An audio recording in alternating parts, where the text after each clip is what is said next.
नमस्कार मंडळी, सोमनाथ रेसिपीमध्ये तुम्हा सर्वांचे स्वागत आहे। आज आपण चविष्ट सोयाबीन रस्सा भाजी बनवणार आहोत। आपली ही आजची सोयाबीन बनवण्याची बॅचलर पद्धत खूप वेगळी आहे। साधी, सोपी, जास्त मसाला न वापरता अगदी झटपट बनणारी, तोंडाला चव येईल अशी ही रेसिपी आहे। जेव्हा भाजीला काही नसेल तेव्हा ही भाजी उत्तम पर्याय ठरू शकेल, नॉनव्हेजला टक्कर देईल अशी ही रेसिपी आहे। ही भाजी खाल्ल्यानंतर तुम्हाला नॉनव्हेजची चव समांतर लागेल। बॅचलरमध्ये ही रेसिपी मी हप्त्याला 2 वेळेस तरी बनवायची। चला तर मग जास्त वेळ न वाया घालवता आपण आता रेसिपीला सुरुवात करूया। लसूण घ्यायचा, पाकळ्या काढून घ्यायचा, अर्धा इंच अद्रक घ्यायचं, त्याच्या वरचं साल कट करून घ्यायचं पूर्ण। टमाटा घ्यायचा, टमाट्याला पूर्ण बारीक चॉप करून घ्यायचा। कांदा घ्यायचा, कांद्याला पण पूर्ण बारीक चॉप करून घेऊ आपण।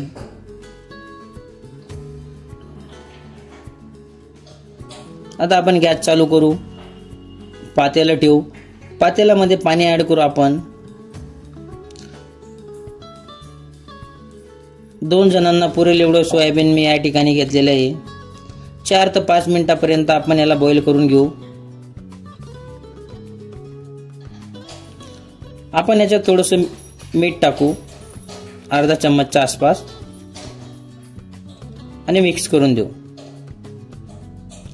आता आपण चेक करू आपलं सोयाबीन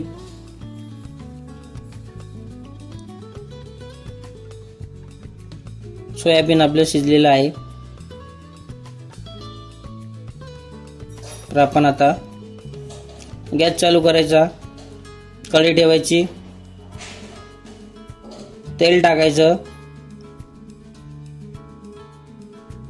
3 तेजपत्ते, 1 सुकी लाल मिर्च, अर्धा चम्मच जिरे, कांदे मस्त फ्राय होऊ द्यायचे।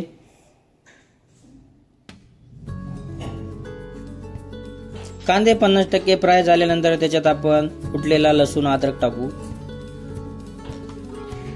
लसूण अद्रकला चांगलं मिक्स करून घ्यायचं,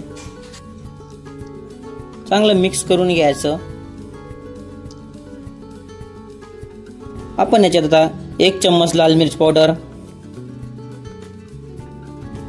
1 चम्मच धना पावडर, अर्धा चम्मच हळद, 1 चम्मच काश्मीरी लाल मिर्च पावडर, 1 चम्मच चिकन मसाला मिक्स करून घेऊ। चांगलं मिक्स करायचं आहे आणि हळूहळू थोडं पाणी ऍड करायचं आहे। त्याच्यात मी 2 चमचे दहीला आपण मिक्स करून घेऊ। आता आपण याच्यात बारीक कट केलेला टोमॅटो टाकणार आहोत।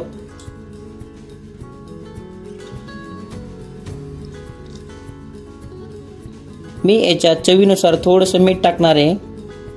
2 मिनिटं आपण याला आता झाकून देऊ। 2 मिनिटं झालेले आहेत आपले। परत मिक्स करून घेऊ।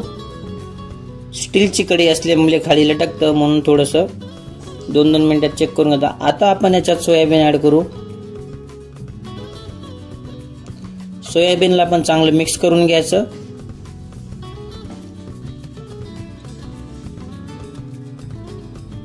दोन मिनिटासाठी मी झाकतो। 2 मिनिटं झालेले आहेत आपले।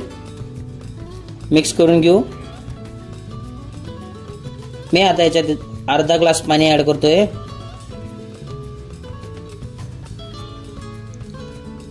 पाच मिनिटासाठी झाकलं होतं, 5 मिनिटं झालेले आहेत।